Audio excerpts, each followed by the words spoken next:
Bem-vindos a mais um episódio aqui da Fábrica de Mentes Inquietas. Hoje a bancada um pouquinho reduzida, né? Falta o nosso terceiro companheiro que está envolvido com o doutorado dele e não pôde vir.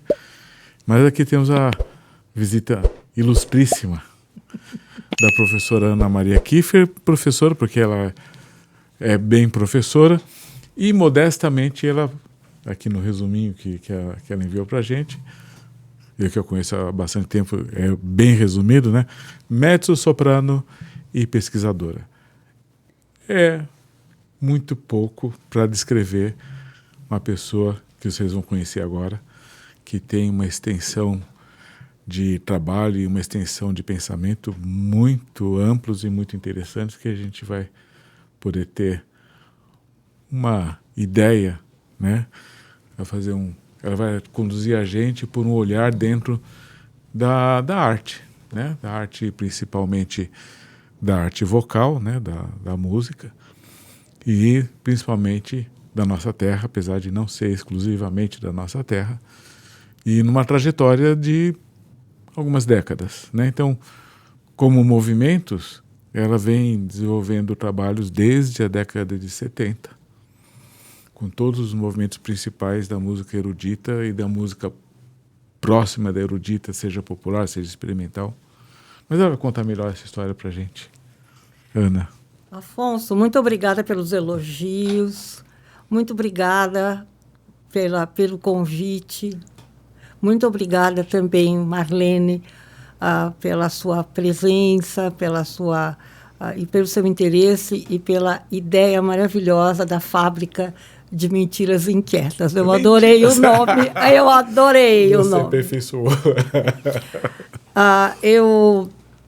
A mim coube um tema, pelo menos me foi dito pelo Afonso, que eu achei um pouco complexo, que seria, na verdade, um panorama da música no Brasil e no exterior nessa virada de milênio. E é um tema tão abrangente que eu perguntei ao Afonso qual seria o viés que eu deveria usar para poder ilustrar isso. Como eu sou um remanescente do século XX, embora continue trabalhando no XXI, o Afonso disse, não, você tem que falar um pouco da sua trajetória. Então, eu vou me apresentar, né? O Afonso já me apresentou, eu vou dizer que eu sou uma pessoa que estuda música desde os 7 anos de idade. Aos 16 eu comecei a estudar canto. Depois disso, eu estou falando isso nos fins dos anos 60, e trabalhei, digamos, com professores muito importantes naquilo que a gente chama da música, que eu chamo de música convencional. Enfim, um tipo de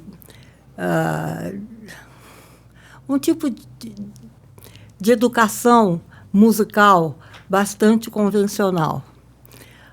Porém, nesse momento da virada dos anos 60 para os 70, eu me envolvi com grupos jovens que estavam em outras áreas, e não as áreas de música. Grupos que estavam nas áreas de artes plásticas, do teatro, principalmente, e também da literatura. E que estavam criando aquilo que eles estavam vivendo naquele momento. E eu comecei a me perguntar como era estranho eu cantar a música do século XIX enquanto eles estavam fazendo a música do seu tempo. A arte do seu tempo. E nessa altura eu acabei entrando para a Escola de Arte Dramática, eu acabei trabalhando, digamos, com alguns compositores e mesmo professores que não se interessavam apenas pela música tradicional, mas que estavam estudando a música do seu tempo. E isso foi muito importante, porque eu entrei para a Escola Livre de Música, e através do professor Kellreuter, que imagino que muitas pessoas conheçam, porque ele foi professor, ele formou gerações de compositores, de intérpretes, que fizeram, digamos, uma mudança no pensamento musical do Brasil, principalmente a partir dos anos 60, 70, por aí. Ele tem ele dizia três coisas. Ele dizia, eu até tomei nota porque eu não quero errar. Abre aspas. Aprendo com o aluno o que ensinar. São 3 os preceitos. Não há valores absolutos, só relativos. Não há coisa errada em arte. O importante é inventar o novo. Não acredite em nada que o professor disser, em nada que você ler e em nada que você pensar. Pergunte sempre por quê. Essa ideia do novo e da experimentação permeou, na verdade, toda uma geração de músicos populares, eruditos. Quando eu falo populares, tem que lembrar, por exemplo, que vários músicos, como Tom Jobim, por exemplo, foi aluno do Kellreuter, né? Assim como também compositores de música erudita. E nessa época vão surgir grupos que não estão interessados só naquilo que a gente chama da música experimental ou contemporânea. Porque o objetivo principal era o novo.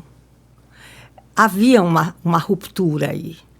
E este novo incluía também o muito antigo, o arcaico, o desconhecido, o esquecido.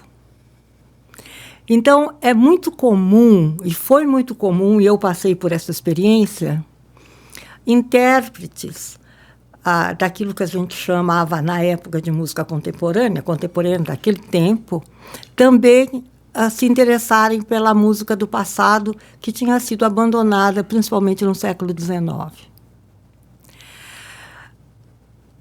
Então, essa experiência me levou, digamos, a ter, digamos, aulas com musicólogos. A própria ProArte trazia grupos de música antiga, da Idade Média, da Renascença, e também músicos muito modernos. Então, eu tinha aula tanto com Boulez, por exemplo, como com o Studio der Frühen Musik, que é um grupo alemão que foi muito importante na recriação dessa música esquecida. Nesse momento, eu achei que seria interessante saber não só o que seria a música do passado europeu, digamos, né? Mas, principalmente, saber como é que era o nosso passado. Porque não havia pessoas que estavam interessadas na música antiga do Brasil. Nesse sentido, eu fundei, junto com Thaís Borges, um grupo de estudiosos chamado Confraria, Conjunto de Música Antiga, que montava não mais só concertos, mas espetáculos com diretores de teatro,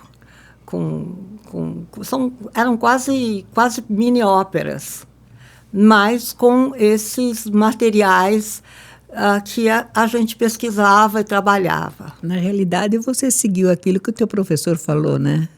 Questione, pense, vai atrás, descubra. Você foi fazendo isso. Eu acho que faço até hoje. Mas eu vou fazer uma interrupção na sua linha de pensamento pelo seguinte. Desculpe. Você está falando do que vocês, né? Estavam, não só você, o grupo, o movimento, estavam armando para mostrar para o público, né?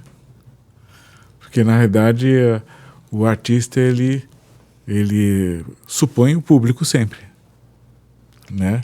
Como é que era essa visão do público nessa época? Que agora está diferente, né?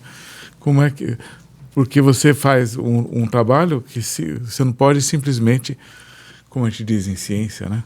Um pouco distante do que você faz, existe a ciência de laboratório, que a gente vai atrás das verdades onde ela estiver. Existe a ciência que tem um cunho mais prático, então você desenvolve processos, desenvolve ideias que tenham um compromisso de utilidade no momento, né? O artista, eu acho que tem as duas vertentes também, né? Ele adensa os conhecimentos, as experiências e rompe fronteiras, né? Dentro da lógica do conhecimento, mas também tem um efeito prático que é para o público, para o apreciador, para o que não pratica, mas que usufrui. Essa ideia do novo persistiu muito. E eu acho que a gente não pensava no público, eu vou ser franca. A gente queria era fazer uma ruptura. Isso foi muito importante nesse período. Foi o começo de uma ruptura. Estou falando dos anos 70. Da mesma forma que... E acontece que o público gostava, tanto é que houve sucesso. E fizemos muitos concertos, muitas turnês, muitos espetáculos, gravamos, enfim. E desse grupo que durou vários anos, depois saiu um grupo menor com o qual eu trabalho até hoje, enfim, na busca da música, da memória musical brasileira. Isso é uma coisa muito importante. Agora, é importante também dizer que eu nunca abandonei os meus professores tradicionais, digamos, né? Eu sempre falo que para fazer música experimental, tecnicamente, e música vocalmente, eu estou dizendo, você tem que cantar bem Rossini, senão não sai. É muito importante isso. Você tem que ter uma técnica que te permite mostrar aquilo que você pensa. Eu tive uma possibilidade de trabalhar com grupos de música contemporânea no Brasil, além do grupo da ProArte, do Kjellreuter. Eu trabalhei com músicos que estavam fazendo aquilo que eles chamavam da música nova. Então, eu trabalhei com pessoas como Gilberto Mendes, que foi o criador do Festival Música Nova. Foi importantíssimo. Eu trabalhei junto com Conrado Silva. Conrado Silva era um compositor nascido no Uruguai e que, junto com o Corium Aronian, eles montaram um esquema de cursos que eram chamados os cursos latino-americanos de música contemporânea, que tinham um viés político, ideológico importante, e que isso lhes permitia trazer professores ou compositores internacionais da maior qualidade, e que acontecia a cada ano numa cidade diferente da América Latina. Eu trabalhei como aluna, depois como colaboradora nos cursos, como intérprete, e tive a possibilidade de trabalhar com pessoas como Luciano Berio, como Nono, como o Dieter Schnebel, fazer primeiras audições, seja mundiais que primeiras audições brasileiras, de obras muito experimentais. Além disso, o Conrado fundou e criou um grupo chamado Núcleo Música Nova, do qual eu participei, e que era um núcleo que nos fazia trabalhar ou aprender no fazer. E no fazer seria, a criação compartilhada, a composição com experimentação, no sentido, inclusive, de música, enfim, desculpe. Você pode cortar depois, você dá uma... Tá? Eu estou aflita com esse negócio, é muita responsabilidade. Está aqui. Tá.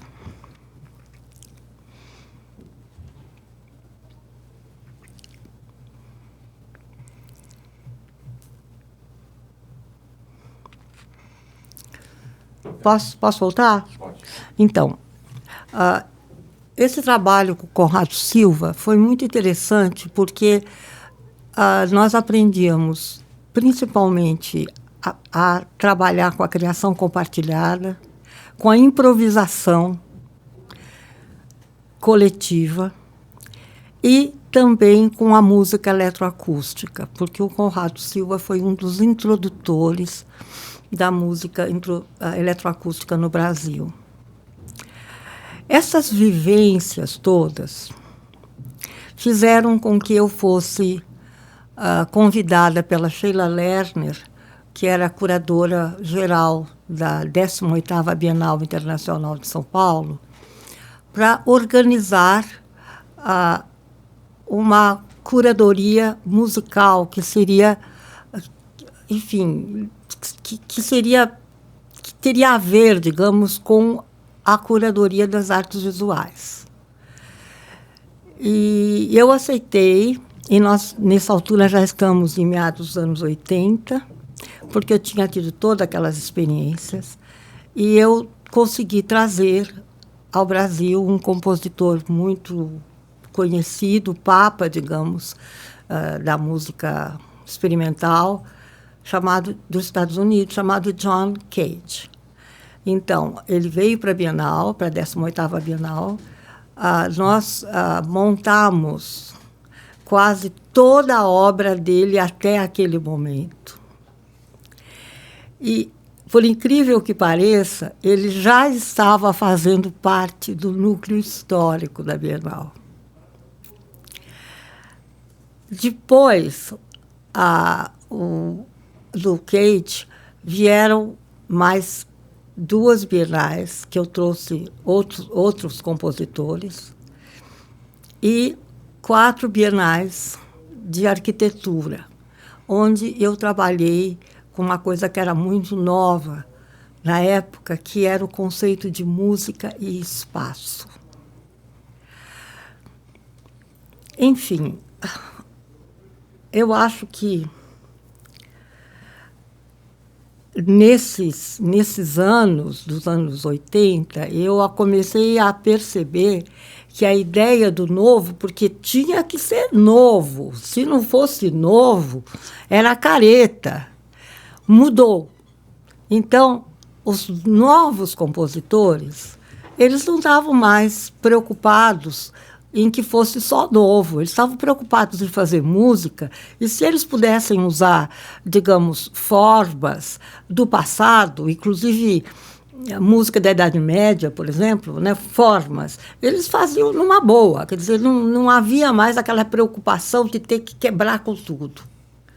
E aí surgem os compositores que começam a trabalhar com a música repetitiva, com a música minimalista, e, ao mesmo tempo, começam a trabalhar com outras artes. Trabalham com a música, não é só o som, mas também a imagem. A imagem começa a ficar muito importante. E isso é uma coisa que realmente está entrando já no século XXI. Hoje a imagem é uma coisa importantíssima, desde a música erudita. A gente vê muitas, enfim, montagens, não só de óperas, mas também de concertos com projeção de imagens e tudo, mas também com os shows de música popular, né? Enfim, eu não sei se eu estou... Está conseguindo mostrar assim, né? De qualquer forma, eu, nessa época, já nos anos 80, eu acabei trabalhando, inclusive, com compositores de ópera.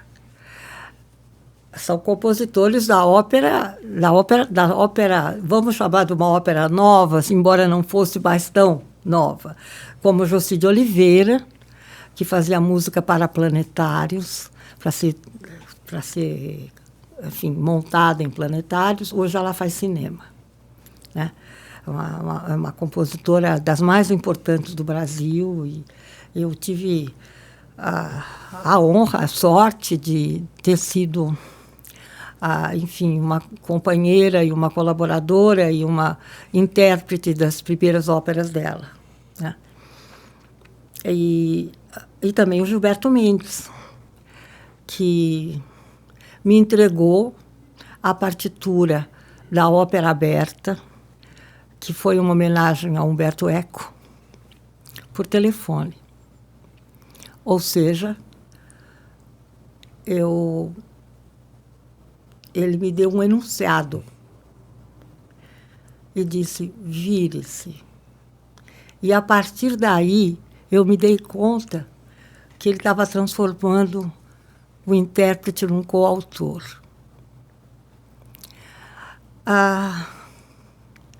Não sei se vocês querem perguntar coisas, senão eu fico falando.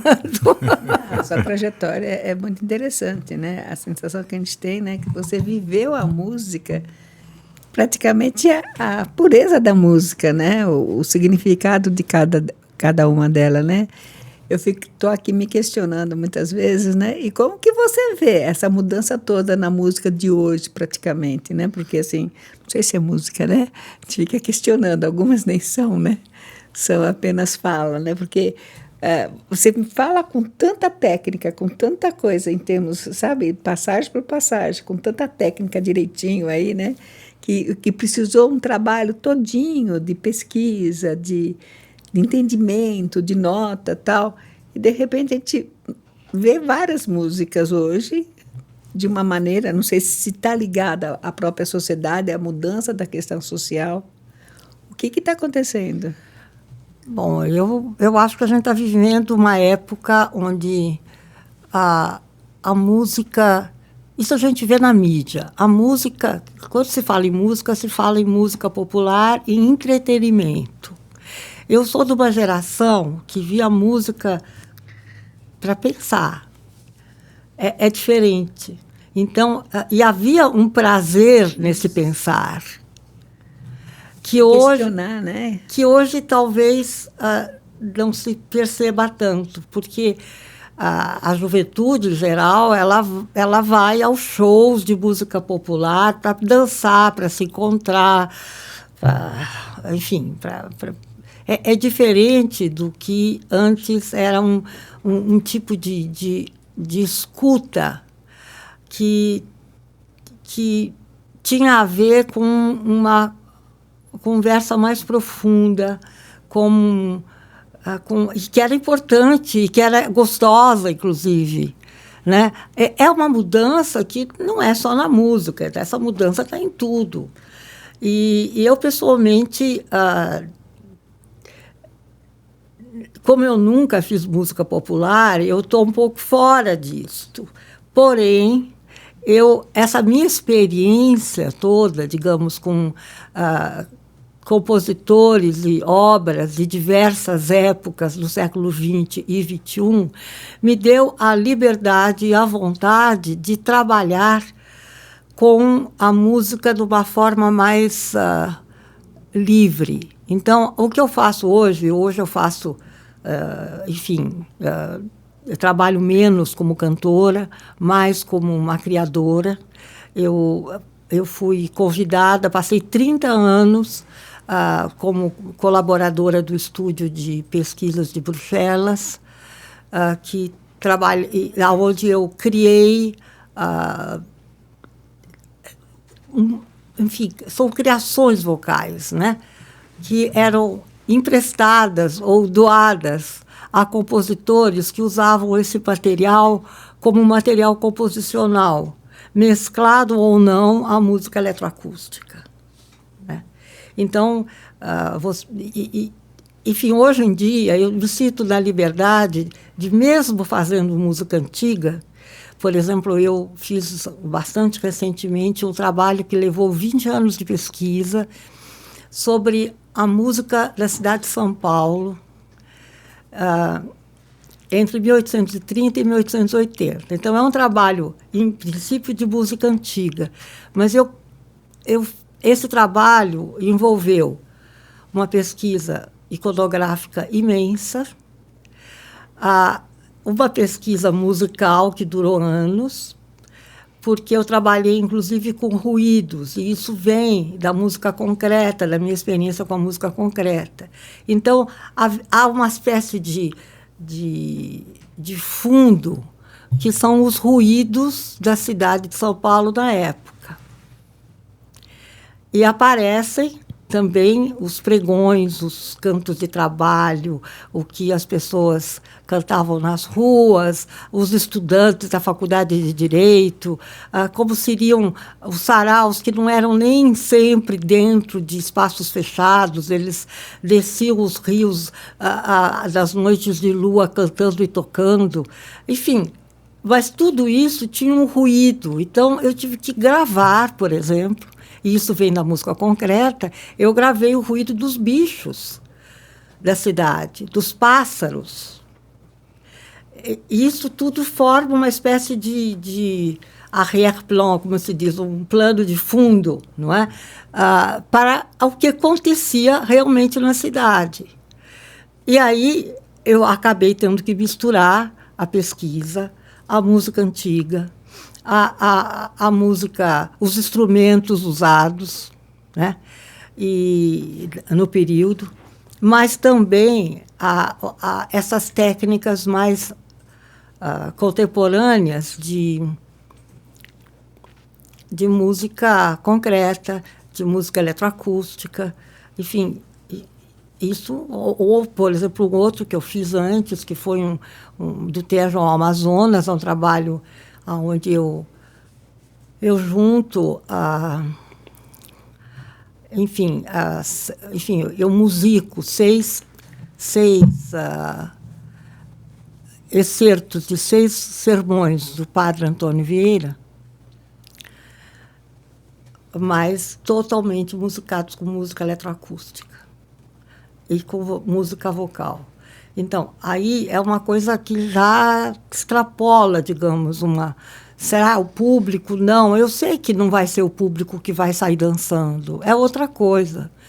Mas ainda é uma música para pensar, porque vou fazer 84 anos e é muito difícil eu não usar, digamos, toda essa experiência numa criação de hoje. Mas eu tenho a sensação que nesses grandes shows existem técnicas e mesmo estéticas misturadas que nós fizemos nos anos 70. Isso eu reconheço. Isso, como leiga, eu percebo muitas vezes tudo que você foi falando, e como eu escuto muita música, né? Gosto de música, a gente percebe realmente que, agora você falando, tá? Lembrando do que eu escutei, a gente percebe algumas técnicas que você mencionou aí, um jeito, a necessidade de fazer assim, de copiar algumas coisas de outras músicas, né? Até de letras, e não só de letras, mas também de sons, que dá para perceber em várias músicas, né? E mesmo é uma coisa que vem de dentro da gente. Por exemplo, quando o Conrado Silva escreveu Os Espaços Habitados, que é uma ópera que ele escreveu com texto do Haroldo de Campos, das Galáxias do Haroldo de Campos, que é é um poema rio, assim, é uma coisa que fantástica. Ele fez uma coisa muito doida, porque ele escreveu todo o acompanhamento, vamos dizer, né, baseado... Aí já estava na ideia enfim, digitalmente, feito ao computador. Ele já estava entrando na inteligência artificial. E ele chega para mim e diz, agora, aqui são os textos, agora você faz a música. E eu tive que criar, digamos, essa música com esse texto fantástico, como um rapper. Então, você vê, isso já é uma coisa que tem mais de 20 anos e que está acontecendo hoje. E tem algumas músicas assim, no rap que é meio estranho, mas tem algumas músicas, porque, voltando na adolescência, né? Tem sobrinha adolescente, e você acaba escutando sem você querer, né? Porque tem algumas músicas que tem até aquilo que você falou, com alguma coisa para pensar ou para se questionar, né? Eu acho que isso seria o valor realmente de um bom trabalho, né, musical. Mas isso não é uma coisa que só aconteceu comigo, e nem só aconteceu dos anos 70 para cá, quer dizer... Infelizmente, se pensa pouco, eu acho, mas... Não pode. Mas tem que.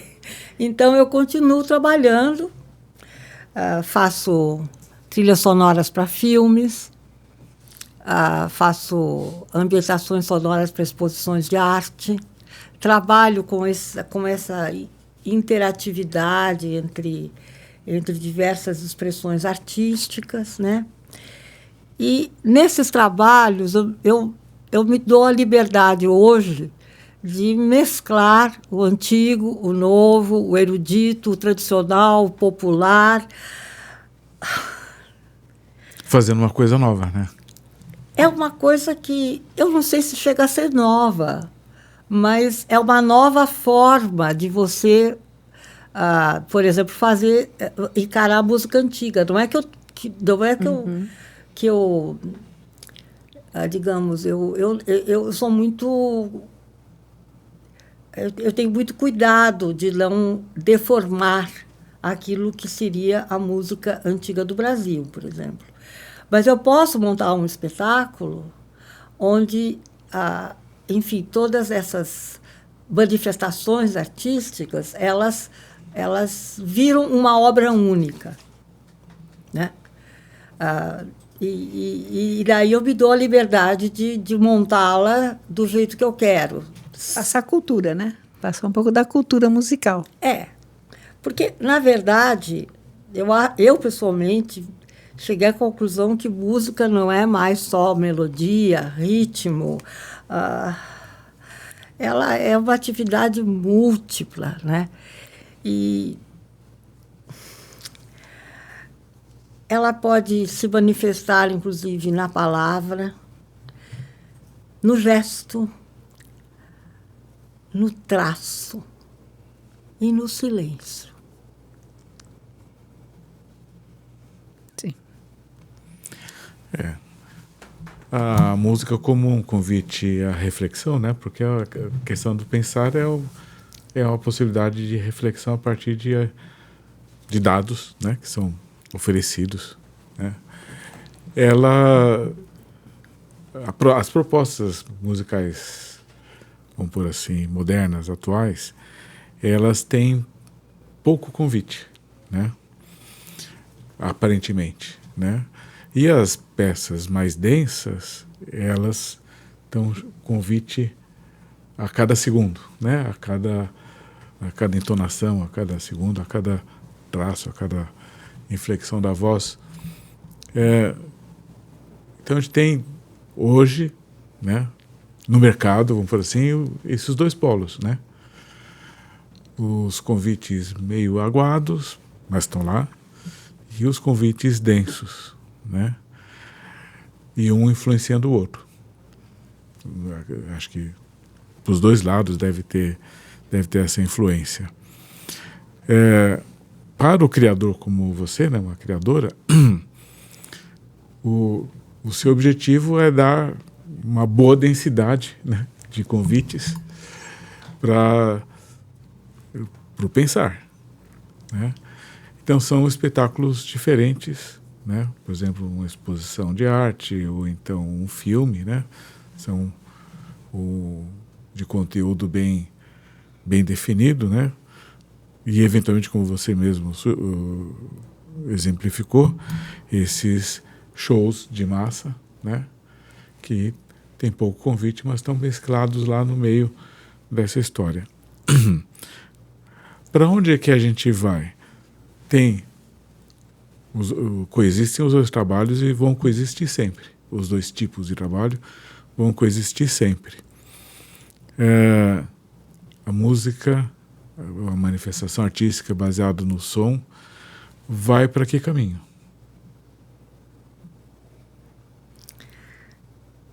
É uma pergunta complicada. Eu não tenho bola de cristal. Eu penso que, um pouco ao contrário do que você diz, que nós vamos passar por um período da música de massa mesmo, e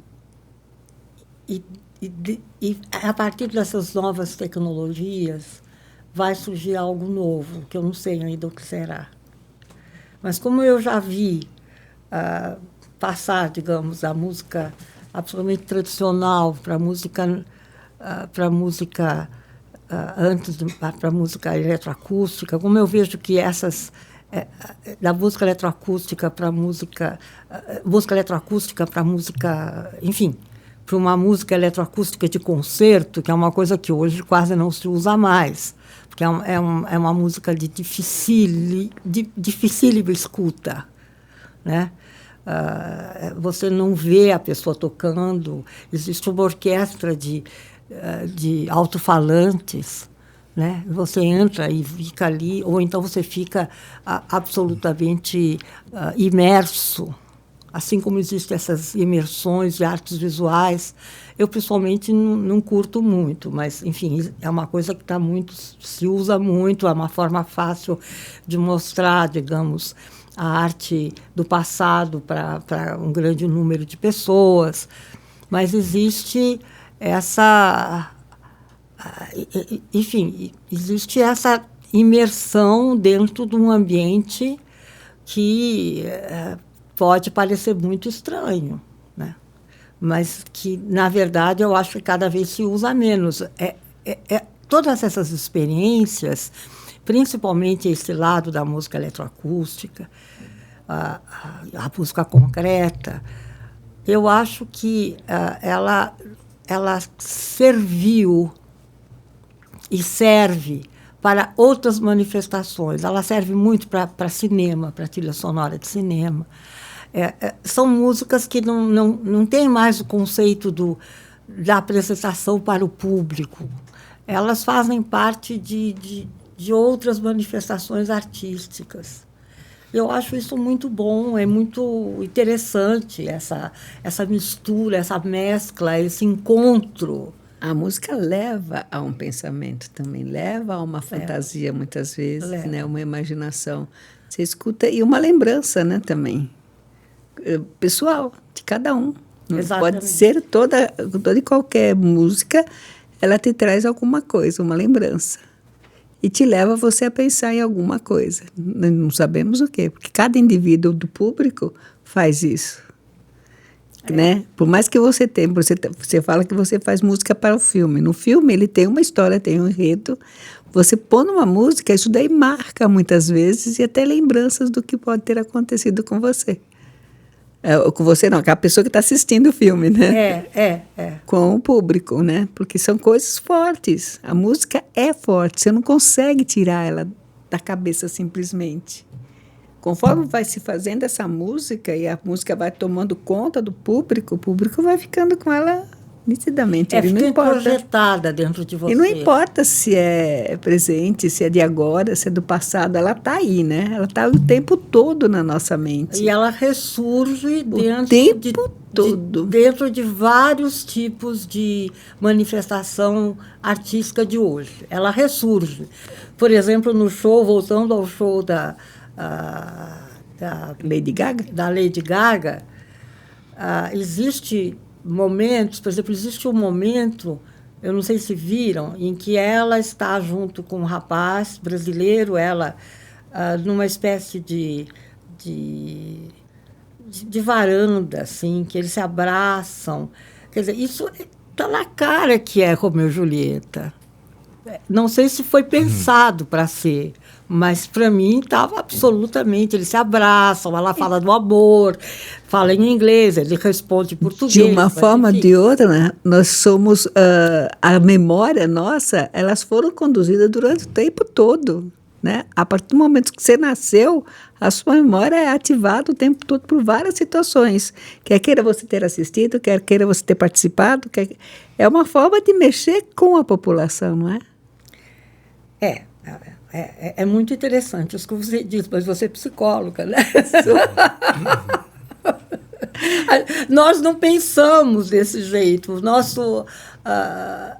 Eu acho que o músico pensa numa emoção própria, na beleza, mas também a beleza é discutível. Se aquilo é para ser belo ou se é para ser apenas uma ruptura, se vai haver uma outra ruptura.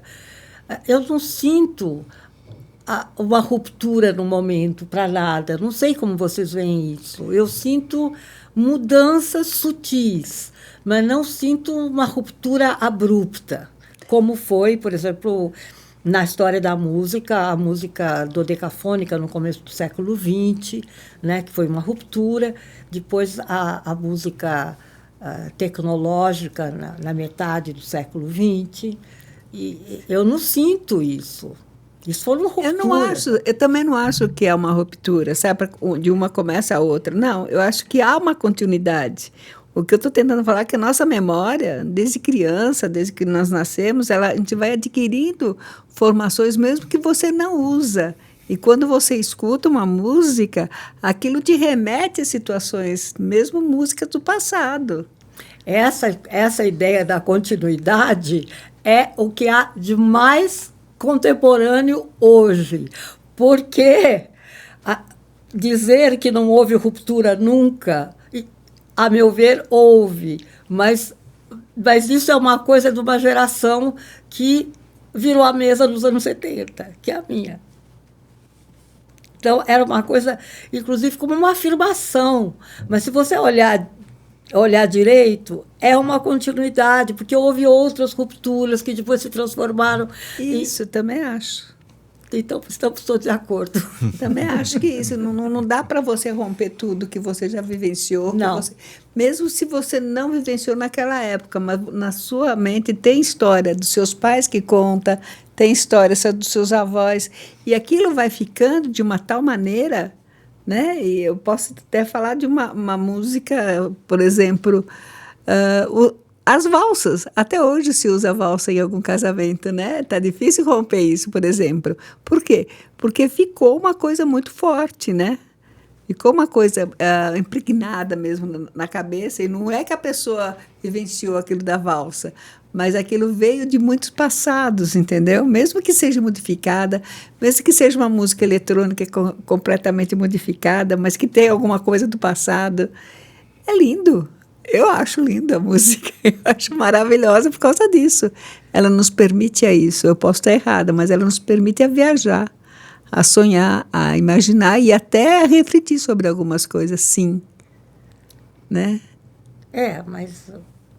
Talvez não é do teu jeito, porque é uma forma de você construir a música, né? Você constrói a música. Olha, eu teria que pensar um pouco mais nessa história da valsa. Não sei. Mas você tem razão. Tem coisas que vêm da nossa formação, né? da onde você viveu, da você nasceu, onde você Ou dos viveu, seus quem pais, são seus pais, dos quem seus são seus avós. avós. E né? ela é constante, né? Então, Por isso que eu falei, é cultura também, né? Porque ela é constante e vai trazendo uma série de coisas. Até os filmes mesmo, os filmes de guerra mostram alguma coisa que marca para você uma situação.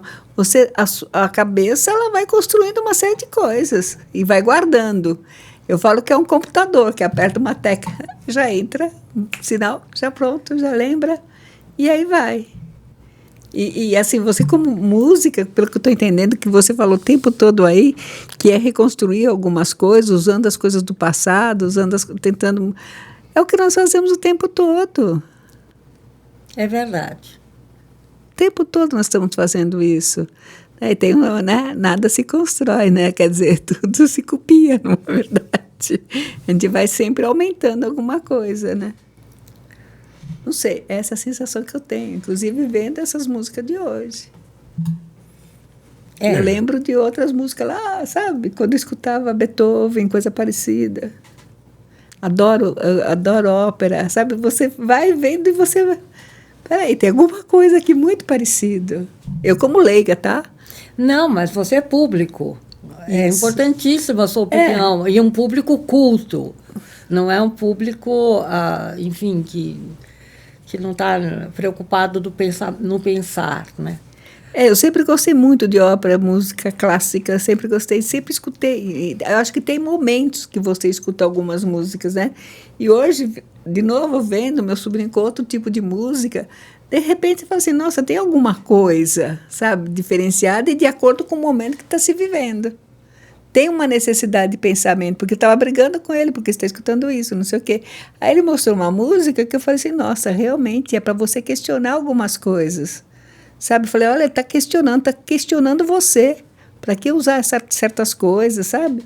Eu falei assim, bom, essa daí eu gostei, tá? Essa daí eu gostei.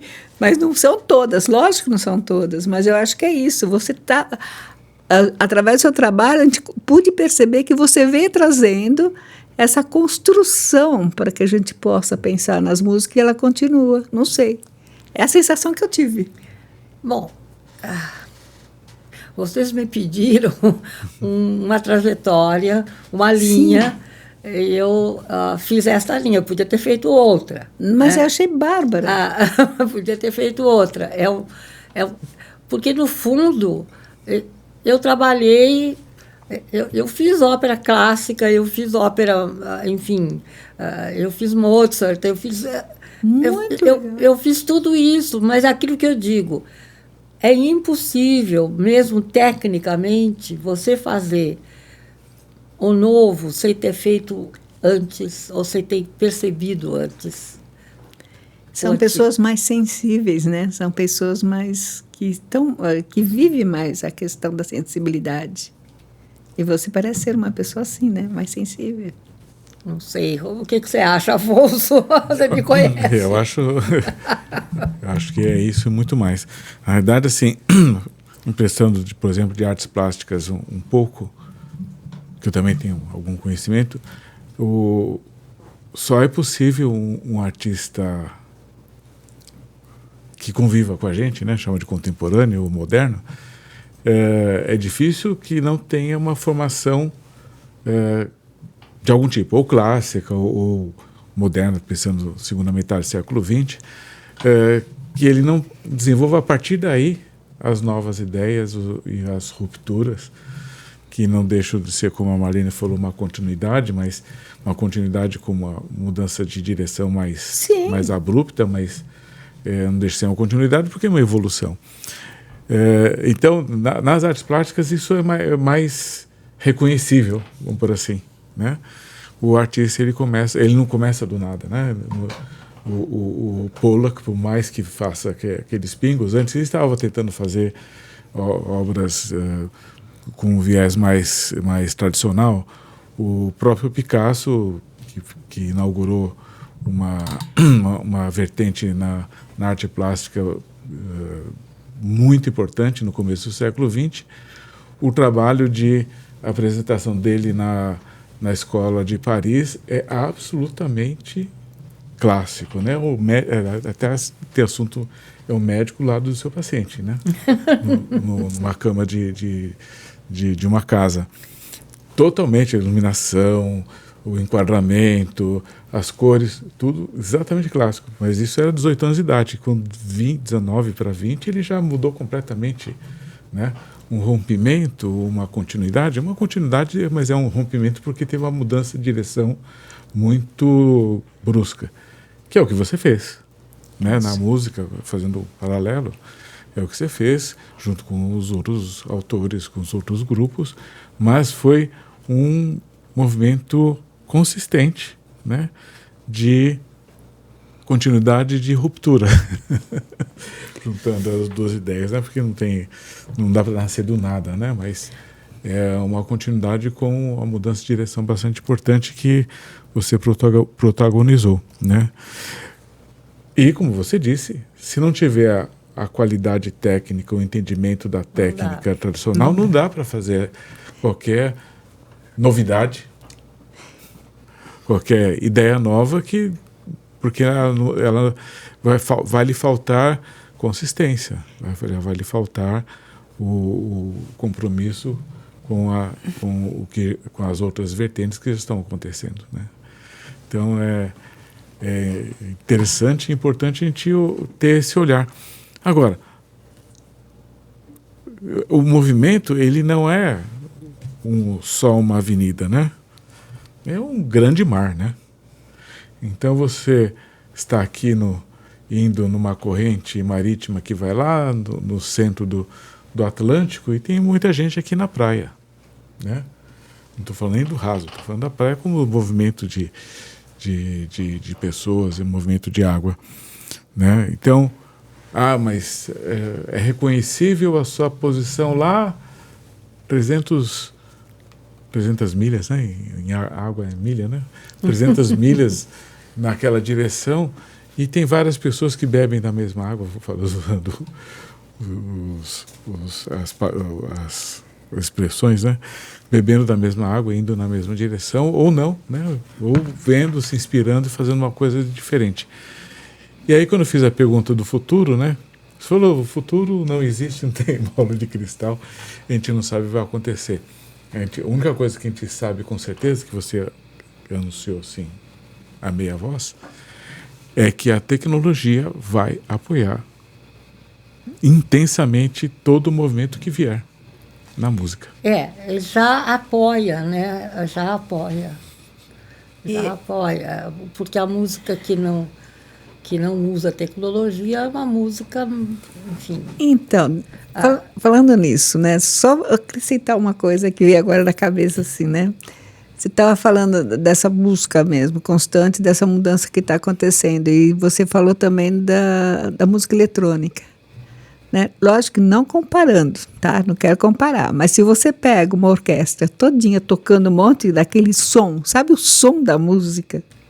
Sim. Que mexe com você lá dentro, a mesma coisa praticamente a música eletrônica, muitas vezes, se você escutar, tirando o barulho, que muitas vezes é muito alto, mas tem um som que mexe contigo, não é a mesma, sabe? Genericamente, brutamente, não existe isso. Não, existe. Eu acho que é importante, inclusive, porque você pode... A gente chama de música eletrônica, enfim, algo que surgiu primeiro como, enfim, uma música feita por um outro tipo de instrumento, digamos. Isso. Né? É um outro tipo de instrumento. Daí houve, em princípio, dois... Eu não vou dar aula aqui, né? Pelo amor de Deus. Dois grupos... O grupo da música concreta, daí, se vocês quiserem, vocês cortam, que foi criado pelo Pierre Schaeffer e que trabalhava com sons existentes na natureza ou no dia a dia. Ele gravava esses sons e, a partir desses sons, ele trabalhava musicalmente e fazia as obras dele. Por outro lado, você vai ter Boulez, que vai, enfim, encontrar um outro sistema que é a música não concreta, mas a música que é eletrônica, que é formada por sons que são criados por aparelhos, digamos. O que é a música eletroacústica? É a mistura dos dois, né? Então, você pode misturar. E depois tem uma terceira, que seria a música mista, que é o que eu gosto mais, que você usa a música eletrônica, eletroacústica, e você usa também a música de instrumentos, de voz e tudo. Isso me parece mais humano, inclusive. E essa humanidade faz com que você tenha essas sensações que você fala, né, internas, da memória e tudo. Eu gosto muito disso. Esse material, por exemplo, que eu fiz com o estúdio de Bruxelas durante anos, era muito interessante no sentido que eu criava sons, não eram só sons, eram, digamos, trechos melódicos com um texto que não existia como linguagem semântica, mas existia como linguagem afetiva. Esse material foi todo gravado e ele foi depois recomposto, seja sozinho, a voz, sobre a voz, sobre a voz, sobre a voz, pelo Léo Cooper, e não só por ele. Depois, enfim, eu fiz essas experiências com outros compositores também. Ou seja, misturando essas criações vocais, se eu posso chamar minhas, porque são criações minhas, com música, a música, digamos, criada por instrumentos digitais, né? E isso deu uma outra coisa. Isso é usado muito em cinema e tudo. Eu não estou falando nada que seja assim totalmente novo. Não é. Quer dizer, isso está sendo usado. Porque essas coisas estão para serem usadas. Né? Uhum. É interessante, né? Porque você fez uma distinção entre várias origens dos sons, né? É. E há menos de 5 anos, no MIT, o Massachusetts Institute of Technology, eles, numa pesquisa longa, não vou me delongar nisso, eles chegaram a algumas dezenas de neurônios, né, da porta de entrada do som no cérebro. E essas dezenas são 3 grupos principais de dezenas de neurônios, né? Um para interpretar sons, para veicular sons que vêm do aparelho auditivo e que depois vai se distribuir para dentro do cérebro, para o córtex, e ser interpretado e tudo. Mas a passagem tem um filtro de 3 vias, né? Um para ruídos, Olha. um para música e outra para música vocal. Cada um desses caminhos tem algumas dezenas de neurônios dedicados. Então, o som bruto entra, é interpretado por esses 3 canais e depois vai fazer o que tem que fazer com as memórias, com a percepção elevada, refinada, etc, etc. Mas passa por esse filtro de 3 passagens. Não tem tudo a ver com o que você acabou de falar? Tem tudo a ver. A pesquisa de 5 anos atrás, não tem muito tempo. Que coisa doida, meu Deus.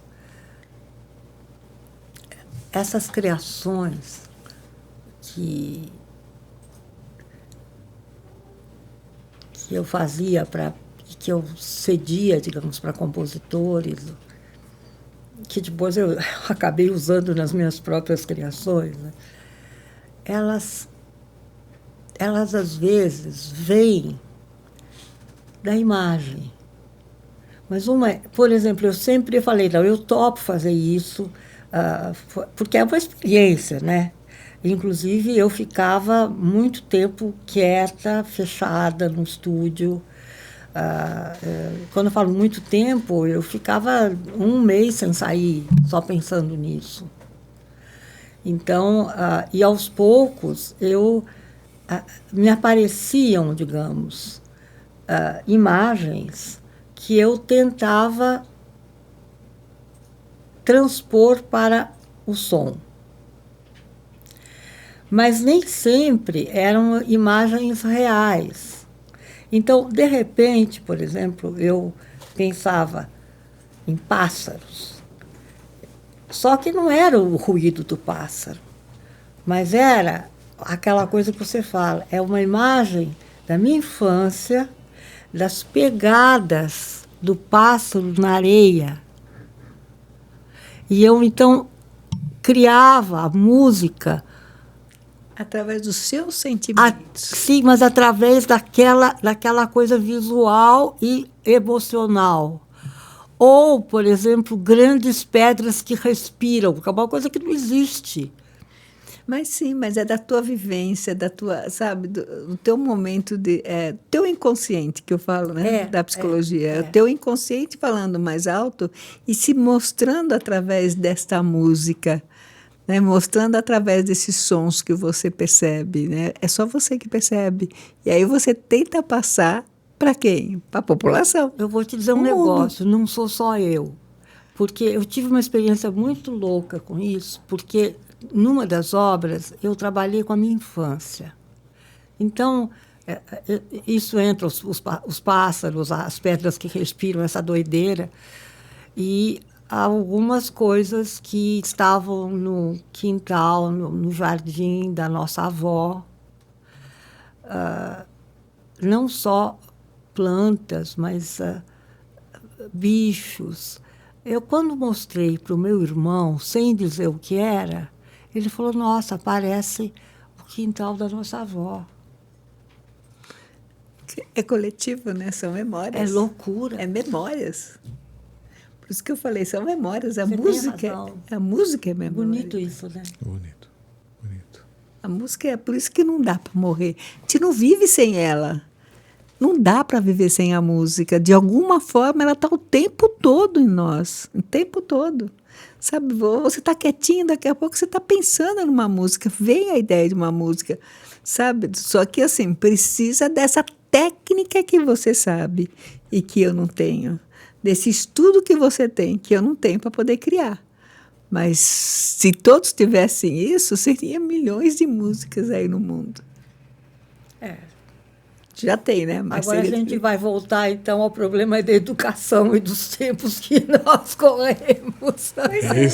Vou falar uma coisa da minha infância, que eu ouvia. Essa é uma outra história que fica para uma outra vez. Lembra disso? Lembro.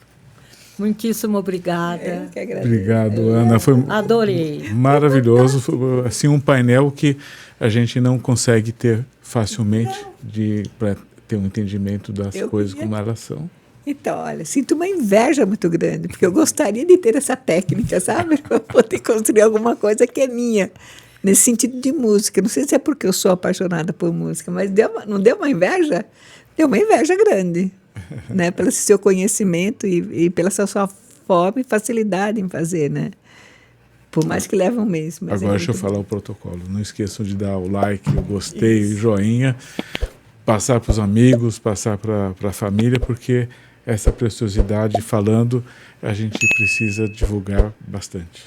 Obrigado, Ana. Eu que agradeço muito, muito, muito. Obrigada mesmo. À tua disposição. E foi uma experiência muito boa estar com vocês. Obrigada, o nosso também. Obrigada.